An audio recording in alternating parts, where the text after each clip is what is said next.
स्वागत है आप सभी लोगों का मेरे YouTube चैनल कंपटीशन शिक्षा में। इस वीडियो में मैं बात करने वाला हूं बिहार में बिजली विभाग में जो BSPSCL टेक्नीशियन ग्रेड 3 का एग्ज़ाम हुआ है, आखिरकार उसका रिजल्ट कब तक आ रहा है। आप लोगों को इसके रिजल्ट का बहुत बेसब्री से इंतज़ार है, तो बहुत जल्द जो है आप लोगों का रिजल्ट को लेकर के इंतज़ार जो है समाप्त होने जा रहा है। तो सबसे पहले मैं आप लोगों को इस वैकेंसी जो टेक्नीशियन ग्रेड 3 का है उसका कैटेगरी वाइज कितना एक्सपेक्टेड कट ऑफ जा सकता है उसके बारे में मैं बात करूंगा, और मैं आपको यह भी बताऊंगा कि इसमें कौन सी शिफ्ट जो है हार्ड है और कौन सी शिफ्ट मॉडरेट है और कौन सी शिफ्ट इजी है, क्योंकि उसी के अनुसार आपके नॉर्मलाइजेशन में मार्क्स जो है बढ़ने वाले हैं। तो आप लोग देख लीजिएगा किस शिफ्ट में आप लोगों का एग्ज़ाम हुआ है। उससे पहले अगर आप सभी लोग इस चैनल पर नए हैं और अभी तक चैनल को सब्सक्राइब नहीं किए हैं तो चैनल को सब्सक्राइब कर लीजिए, बेल आइकन को ऑन कर लीजिए, क्योंकि BSPH से संबंधित कोई भी जानकारी होगी तो इस चैनल के माध्यम से आप लोगों को सबसे पहले और सबसे सटीक जानकारी दी जाएगी। तो आइए सबसे पहले इस वैकेंसी से संबंधित हम लोग कुछ बेसिक जानकारी जान लेते हैं जो हमें जानना अति आवश्यक है। उसके बाद इस वीडियो के अंत में मैं आप लोगों को बताने वाला हूँ कि वास्तव में इसका रिजल्ट कब तक आ रहा है। क्या आचार संहिता के पहले इसका रिजल्ट आ जाएगा या वैकेंसी आपकी अभी और लंबी खींचेगी, इसके बारे में मैं बिल्कुल डिटेल से बात करने वाला हूं। तो सबसे पहले आप लोगों को पता है इसमें जो टेक्नीशियन ग्रेड 3 में जो टोटल पद हैं 2156 पद हैं। इसमें कैटेगरी वाइज सभी के पद अलग अलग हैं और इस वैकेंसी में टोटल 3 लाख फॉर्म अप्लाई हुए थे। अगर मैं बात करूं इसकी उपस्थिति क्या रही तो 60% इसकी उपस्थिति रही, यानी 60% कैंडिडेट ने इस एग्ज़ाम में प्रतिभाग किया है। 1,80,000 कैंडिडेट ने इस एग्ज़ाम में प्रतिभाग किया है। देख लीजिए आप लोगों के सामने अच्छा खासा एक सीट के हिसाब से कंपटीशन देखने के लिए मिल रहा है। तो इसका जो कट ऑफ है वह भी थोड़ा अधिक जाने की संभावना है। जब मैं बात करूं कि आप लोगों का एक सीट पर कितने कैंडिडेट से कंपटीशन है, तो जो टोटल स्टूडेंट है 1,80,000 में जो टोटल 2156 पद है, जब मैं उससे डिवाइड कर दूंगा तो 83 स्टूडेंट आ रहे हैं एक सीट पर, यानी 83 कैंडिडेट में से 82 कैंडिडेट सिलेक्शन से बाहर होंगे और केवल एक कैंडिडेट का अंतिम चयन सूची में नाम देखने के लिए मिलने वाला है। वहीं मैं बात करूं आप लोगों के एग्जाम में कैटेगरी वाइज अलग अलग मिनिमम क्वालिफाइंग मार्क्स का प्रावधान किया गया था, जिसमें UR के लिए जो मिनिमम क्वालिफाइंग मार्क्स लाना था 40%, BC कैटेगरी के लिए 36.5%, EBC कैटेगरी के लिए 34% और SC ST और फीमेल कैटेगरी के लिए जो मिनिमम क्वालिफाइंग मार्क्स का प्रावधान था 32% था। उसके बाद मैं बात करूं आप लोगों के एग्ज़ाम में जो टोटल प्रश्न पूछे गए थे उनकी संख्या 100 थी और उसके लिए टोटल 100 मार्क्स निर्धारित थे, यानी आपका जो एक प्रश्न था वह जो है 1 मार्क्स का था। उसके बाद मैं बात करूं ये जो टोटल 100 क्वेश्चन पूछे गए थे उसमें किस सब्जेक्ट से कितने कितने प्रश्न पूछे गए थे, तो हिंदी से 10 क्वेश्चन पूछे गए थे, GK से 10 क्वेश्चन पूछे गए थे आप लोगों के एग्जाम में, रीजनिंग से 10 क्वेश्चन पूछे गए थे, कंप्यूटर से 15 क्वेश्चन पूछे गए थे और जो टेक्स्ट से संबंधित पेपर था उससे जो है 50 क्वेश्चन पूछे गए थे आप लोगों के एग्जाम में। इंग्लिश से जो है टोटल 5 क्वेश्चन पूछे गए थे। तो इस प्रकार ये टोटल 100 प्रश्न आप लोगों के पेपर में पूछे गए थे। वहीं मैं बात करूं कि ये जो टोटल 2156 वैकेंसी है उसमें कैटेगरी वाइज मेल और फीमेल के अलग अलग कितने कितने पद हैं, यह आपको इसलिए जानना आवश्यक है क्योंकि आपकी कैटेगरी में अगर पदों की संख्या अधिक होगी तो आपके जो कट ऑफ हैं वह कम जाएंगे, और अगर आपकी कैटेगरी में पदों की संख्या कम होगी तो कहीं ना कहीं आपके कट ऑफ जो है अधिक जाने वाले हैं। तो देख लीजिएगा आप लोग आप किस कैटेगरी में हैं और आपकी पर्सनल कैटेगरी में कितने पद हैं। तो सबसे पहले मैं बात कर लेता हूँ मेल और फीमेल दोनों की।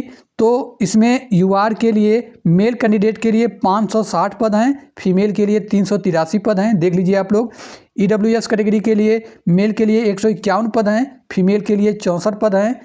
EBC कैटेगरी के लिए मेल के लिए 245 पद है, फीमेल के लिए 143 पद है। BC कैटेगरी के लिए मेल के लिए 172 पद है, फीमेल के लिए 86 पद है। उसके बाद मैं बात कर लेता हूँ SC कैटेगरी के लिए जो है मेल के लिए 216 पद हैं और फीमेल के लिए 129 पद हैं।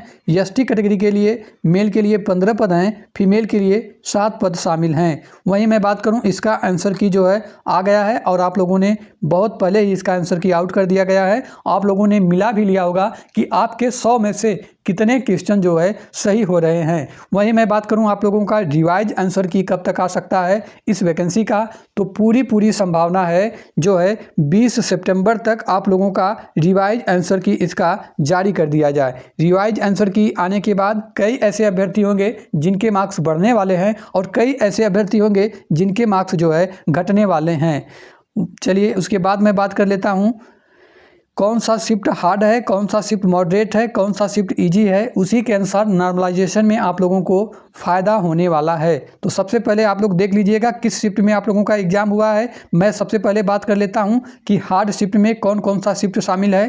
तो 16 जुलाई का सेकेंड शिफ्ट हार्ड बताया जा रहा है। देख लीजिए आप लोग, 16 जुलाई फर्स्ट शिफ्ट, 13 जुलाई सेकेंड शिफ्ट, 15 जुलाई फर्स्ट शिफ्ट, 11 जुलाई थर्ड शिफ्ट, 20 जुलाई थर्ड शिफ्ट, 13 जुलाई थर्ड शिफ्ट, 12 जुलाई सेकेंड शिफ्ट। ये जो सभी शिफ्ट हैं वह हार्ड की कैटेगरी में शामिल हैं। और उसके अलावा 16 जुलाई थर्ड शिफ्ट, 14 जुलाई थर्ड शिफ्ट, 15 जुलाई थर्ड शिफ्ट, 17 जुलाई सेकेंड शिफ्ट, 18 जुलाई थर्ड शिफ्ट, 18 जुलाई सेकेंड शिफ्ट, 14 जुलाई सेकेंड शिफ्ट और 19 जुलाई सेकेंड शिफ्ट है वह हार्ड की कैटेगरी में शामिल है। अब आप लोग देख लीजिएगा, अगर आपके एग्जाम हार्ड शिफ्ट में हुए हैं तो आपका नॉर्मलाइजेशन में 6 से 8 मार्क्स जो है बढ़ने वाला है। आपको सबसे अधिक फायदा मिलने वाला है जिनका एग्जाम हार्ड शिफ्ट में हुआ है। उसके बाद मैं बात करूँ मॉडरेट शिफ्ट में कौन कौन सा शिफ्ट शामिल है, तो 19 जुलाई का फर्स्ट शिफ्ट, 17 जुलाई का फर्स्ट शिफ्ट, 17 जुलाई का थर्ड शिफ्ट, 10 जुलाई का फर्स्ट शिफ्ट, 18 जुलाई का फर्स्ट शिफ्ट, 19 जुलाई थर्ड शिफ्ट, 11 जुलाई सेकेंड शिफ्ट, 22 जुलाई सेकेंड शिफ्ट। ये सभी शिफ्ट जो है हार्ड की कैटेगरी में शामिल हैं। इसके अलावा मैं बात करूं 20 जुलाई फर्स्ट शिफ्ट मॉडरेट, 13 जुलाई फर्स्ट शिफ्ट, 14 जुलाई फर्स्ट शिफ्ट, 22 जुलाई थर्ड शिफ्ट, 21 जुलाई थर्ड शिफ्ट, 15 जुलाई सेकेंड शिफ्ट, 20 जुलाई सेकेंड शिफ्ट। ये जो मैं सभी शिफ्ट बता रहा हूँ मॉडरेट की कैटेगरी में शामिल हैं। तो अगर आपके एग्जाम मॉडरेट शिफ्ट में हुए हैं तो आपको 4 से 5 मार्क्स जो है फ़ायदा होने वाला है। उसके बाद मैं बात कर लेता हूँ कौन कौन सा शिफ्ट ऐसा है जो ईजी शिफ्ट रहा है। तो 21 जुलाई सेकेंड शिफ्ट, 11 जुलाई फर्स्ट शिफ्ट, 12 जुलाई फर्स्ट शिफ्ट, 22 जुलाई फर्स्ट शिफ्ट, 21 जुलाई फर्स्ट शिफ्ट और 12 जुलाई थर्ड शिफ्ट जो है इजी बताया जा रहा है। अगर आपका एग्जाम इजी शिफ्ट में हुआ है तो आपके जो मार्क्स हैं या तो जितने आपके रॉ मार्क्स हैं उतने ही रहेंगे या आपके 1 या 2 मार्क्स कम भी हो सकते हैं। अक्सर आप लोगों को लगता होगा कि नॉर्मलाइजेशन में जो मार्क्स हैं वह केवल बढ़ते ही बढ़ते हैं, लेकिन ऐसा नहीं होता है। मैं आप लोगों को बता दूं नॉर्मलाइजेशन में मार्क्स जो है बढ़ने के साथ साथ जो है घट भी जाते हैं। यह आप लोगों को जानना आवश्यक है। चलिए उसके बाद मैं बात कर लेता हूं भाई आप लोगों का मेल का और फीमेल का कैटेगरी वाइज कितना कट ऑफ जा सकता है, एक्सपेक्टेड कट ऑफ क्या रह सकता है। जितना मैंने इस वीडियो में कट ऑफ बताया है, अगर आपके उतने मार्क्स हैं तो बिल्कुल आप निश्चिंत हो जाइए, उतने पर आपका सिलेक्शन इस वैकेंसी में आसानी से हो जाएगा। सबसे पहले मैं आप लोगों को बता दूं, कट ऑफ बताने से पहले आप लोगों को बता दूं यह मेरे द्वारा बताया गया अनुमानित कट ऑफ है, वास्तविक कट ऑफ नहीं है। मैं पहले क्लियर कर देता हूं क्योंकि वास्तविक कट ऑफ आपको पूरे YouTube पर कोई नहीं बता सकता। वास्तविक कट ऑफ की जानकारी हमें उसी दिन लगेगी जिस दिन आयोग जो है अपना रिजल्ट जारी करेगा। चलिए उसके बाद मैं बात कर लेता हूं कैटेगरी वाइज मेल और फीमेल की क्या कट ऑफ रह सकती है इस वैकेंसी में टेक्नीशियन ग्रेड थर्ड में। तो अगर आप यूआर कैंडिडेट हैं, अगर आपकी कैटेगरी यूआर है और आप मेल कैंडिडेट हैं तो आपके अगर 70 प्लस माइनस 2 मार्क्स हैं आउट ऑफ 100 में से, तो इतने पे आपका सिलेक्शन इस वैकेंसी में हो जाएगा। वहीं मैं बात करूं फीमेल कैंडिडेट हैं तो 50 प्लस माइनस 2 आपकी कैटेगरी EWS है और आप मेल कैंडिडेट हैं तो आपके अगर 64 प्लस माइनस 2 मार्क्स हैं तो इतने पे आपका सिलेक्शन इस वैकेंसी में इस बार हो जाएगा। फीमेल के लिए 48 प्लस माइनस 2 आपकी कैटेगरी BC है और आप मेल कैंडिडेट हैं तो आपके अगर 64 प्लस माइनस 2 मार्क्स हैं तो निश्चिंत रहिए, इतने पे आपका सिलेक्शन इस वैकेंसी में हो जाएगा। वहीं मैं बात करूँ फीमेल के लिए 46 प्लस माइनस 2 आपकी कैटेगरी EBC है और आप मेल कैंडिडेट हैं तो आपके अगर 62 प्लस माइनस 2 मार्क्स हैं तो इतने पे आपका सिलेक्शन हो जाएगा। फीमेल कैंडिडेट हैं तो 45 प्लस माइनस 2। वहीं मैं बात करूं आपकी कैटेगरी SC है और आप मेल कैंडिडेट हैं तो आपके अगर 55 प्लस माइनस 2 मार्क्स हैं तो इतने पे आपका सिलेक्शन हो जाएगा। फीमेल के लिए 40 प्लस माइनस 2। देख लीजिए आप लोग आपकी क्या कैटेगरी है और कितना मैंने कट ऑफ बताया है, क्या उसके दायरे में आप आ रहे हैं, तो आप बिल्कुल निश्चिंत हो जाइए। मेरे हिसाब से जहाँ तक मैंने एनालिसिस कर पाया और विषय विशेषज्ञों की बात करने के बाद यह कट ऑफ बताया है। आपकी कैटेगरी एसटी है तो 56 ± 2 मार्क्स मेल के लिए, फीमेल के लिए 42 ± 2 मार्क्स। वहीं मैं बात करूं अगर आपकी कैटेगरी फ्रीडम फाइटर से आप बिलोंग करते हैं तो आपके अगर 44 ± 2 मार्क्स हैं तो इतने पे आपका सिलेक्शन इस वैकेंसी में आसानी से हो जाएगा। चलिए, तो ये रहा कट ऑफ की बात। अब मैं बता देता हूं आप लोगों को कि इसका रिजल्ट कब तक आ रहा है।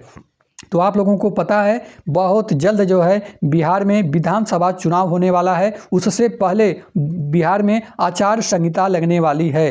तो पूरी संभावना है आप लोगों का रिजल्ट जो है आचार संहिता के पहले आयोग जो है जारी कर दे। क्यों कि अगर आपका रिजल्ट आचार संहिता के पहले नहीं आता है तो जान लीजिए आपका वैकेंसी बहुत लंबा खींचेगा और इसे क्लियर होने में चुनाव के बाद का आप लोगों को इंतज़ार करना पड़ सकता है। लेकिन जहां तक मैंने सूत्रों के माध्यम से पता लगाया कि आप लोगों का जो रिजल्ट है वह आचार संहिता के पहले आ जाएगा और आचार संहिता के पहले आप लोगों को इसका ज्वाइनिंग लेटर भी देखने के लिए मिल जाएगा। क्योंकि बिहार सरकार सभी आयोग को निर्देश दे चुकी है कि जितने भी भर्ती प्रचलित हैं उनको जल्द से जल्द पूरा करा करके कैंडिडेट जो क्वालिफाई होंगे उनको ज्वाइनिंग लेटर दे दिया जाए, क्योंकि उससे बिहार सरकार को आने वाले चुनाव में सीधा प्रत्यक्ष लाभ मिलने वाला है। बिहार सरकार भी कह पाएगी जहां भी आयोजन होगा कि हमने अपने शासनकाल में इतनी सारी वैकेंसी की है। तो आप लोगों को